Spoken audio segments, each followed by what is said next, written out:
2.6kg. 북한에서 왔는데 자연분만을 못할 게 뭐야? 아니 그 고생을 했는데 내가 아니 둘째 낳아도 되겠는데? 육아는 언제 끝나나요?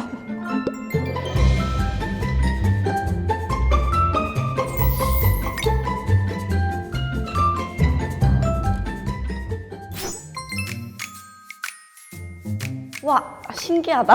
빨리 결혼해서 빨리 아이를 낳고 싶다라는 마음이 있었기 때문에 신기하고 감사하고 그랬던 것 같아요. 뭐 신혼여행을 갔다 오니까 아기가 생겼더라고요. 그래서 아기가 이렇게 쉽게 생긴다고. 처음엔 한 3초 정도 어떡하지? 약간 그 생각이 탁 들더라고요. 그 다음에 바로 어머! 내 안에 생명이 들어와 있다고? 바로 상상할 수 없는 그런 막 경이로움이라고 해야 되나요?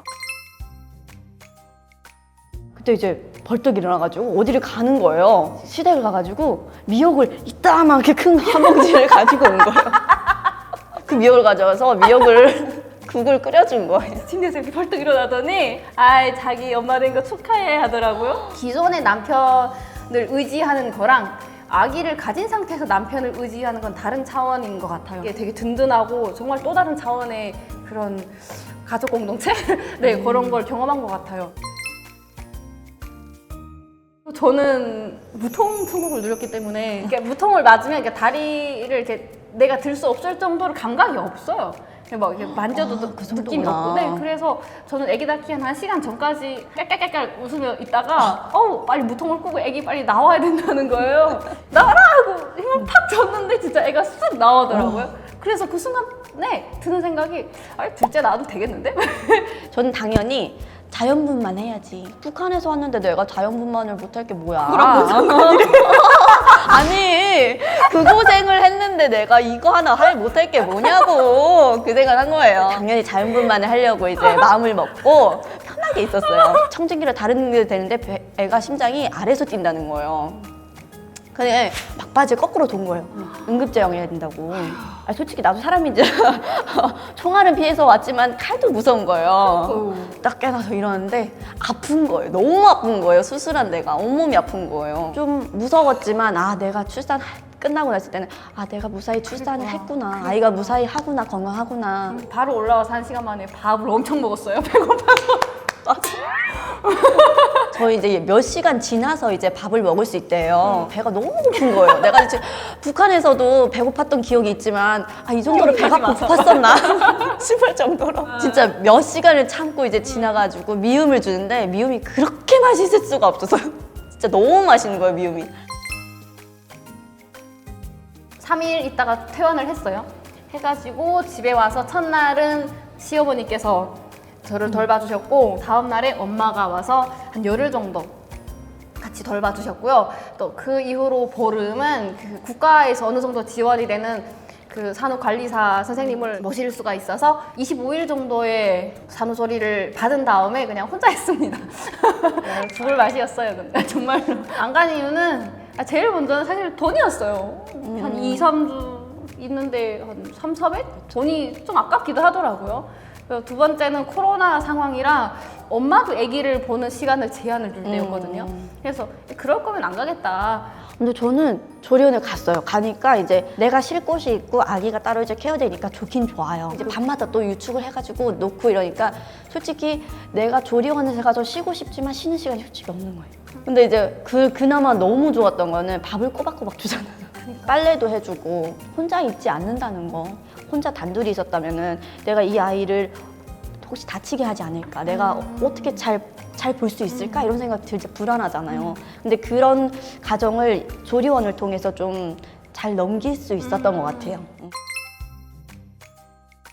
근데 아기를 낳고부터는 핸드폰을 거의 못 하거든요. 아기를 봐야 돼서. 그런 상태에서 정보를 찾기가 너무 힘들더라고요. 지금부터 사실 어린이집을 언제 보낼까? 그러니까 뭐 세돌 지나서부터 보내야겠다라고 생각을 하는데 어떤 어린이집은 뭐 태어나기 전부터 예약을 걸어야 된다 이런 소문이 들려요. 그러면 내 주변에 일단 어떤 어린이집이 있고 그 어린이집의 정책이라는 게 뭐 몇 개월부터 다닐 수 있다는 정책이 다르잖아요.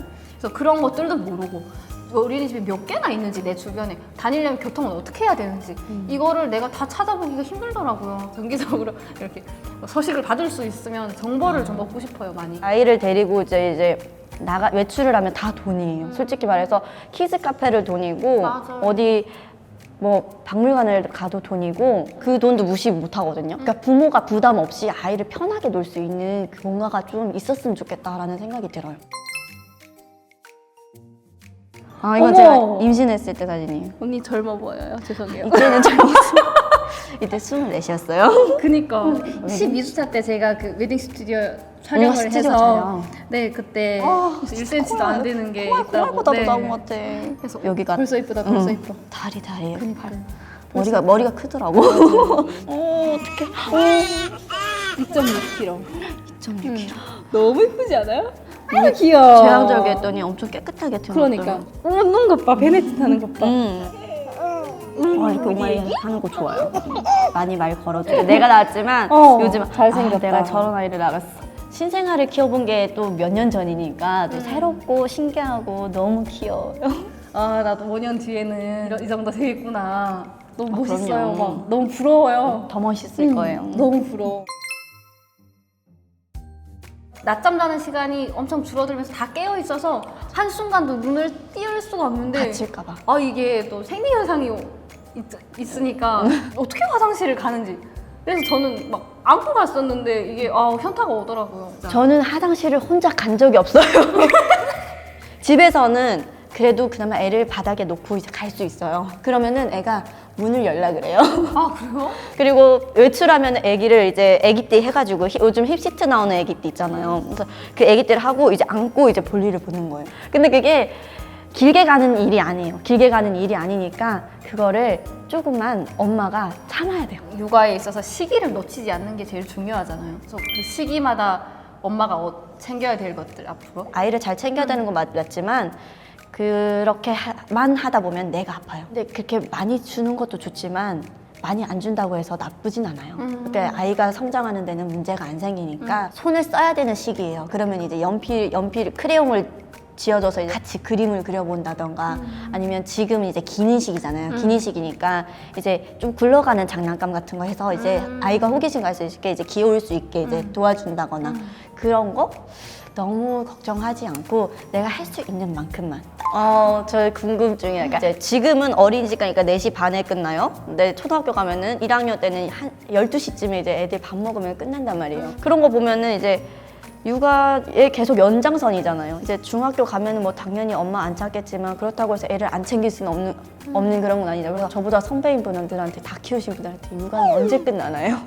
저요만 아직도 저를 육아합니다. 그치 없더라고. 저는 처음부터 그냥 쭉 얘기하려고 하고요. 아빠 진짜 엄마로부터 먼저 해서 충분히 이해를 하고 애기도 거기에 대해서 준비를 할 수 있게 해서 저는 처음부터 얘기를 할 생각이고요. 아기도 처음에는 뭐 혼란스러울 수도 있겠죠. 사실 뭐 그럴지라도 그럼에도 우리 엄마가 이렇게 존경스러운 우리 엄마에 대해서 알게 된다면 그게 오히려 아이에게 어느 순간에서 긍정적으로 가지 않을까. 긍정적으로 가길 바라면서 그래서 시간 하루하루를 정말 거울에 비추듯이 살아가고 있어요, 사실은. 아이가 이제 역사를 배우기 시작하잖아요. 그럼 역사를 배우기 시작하면은 이제 한국과 남한이라는 분단 역사를 배울 텐데 저희 가정의 역사도 함께 알려주고 싶어요. 그러니까 저희도 이제 할아버지 할머니가 원래 한국에서 살다가 6.25 전쟁 때 이제 피난으로 이제 북한으로 가셔가지고 아버지를 낳고 아버지가 이제 결혼해서 저희를 낳으신 거거든요. 이제 그런 역사를 분단이란 역사를 이제 아이가 이해하기 시작할 때 그때 자연스럽게 얘기를 해주면 좀 받아들이기 편하지 않을까 그런 생각이 있어요. 이 또한 아기에게 약간 스페셜티가 될 수도 있겠다. 우리 아빠는 이렇게 특별한 사람이고 엄마는 이렇게 특별한 사람이고 너를 낳기 위해서 이렇게 우리가 가족이 모였다. 너가 이렇게 특별한 아이니까 정말 너는 앞으로 잘 자랄 수 있을 거야. 아기에게 오히려 더 좋은 원동력이 되거나 아이만의 소중한 그런 스토리가 될 수 있지 않을까 해서 발상의 전환을 많이 해봐요. 그러니까 아기를 낳고 막 피부도 약간 뭐 이렇게 안 좋아진 게 막 느껴지고 애만 그러고 아기 봐야기 때문에 화장도 못 하고 방에 아기와 같이 거의 고립되다시피 물론 아기는 너무 사랑스럽고 이쁜데 가끔씩 나의 개인적인 그런 시간들이 이렇게 팍팍 찾아올 때가 있는데 이게 이제 2년 3년 지속되다 보면 내가 정말 정말 오로지 정말 주부가 되겠구나. 나도 한 명의 활발한 사회부서원이었는데 지금은 뭔가 진짜 막 그런 생각이 들어요. 이제 내가 20대를 갔지 내가 30대를 잃은 건 아니니까 이제 나 40도 있고 50도 있고 하니까 존경스럽습니다, 진짜. 그런 생각을 하고 지내고 있습니다. 네.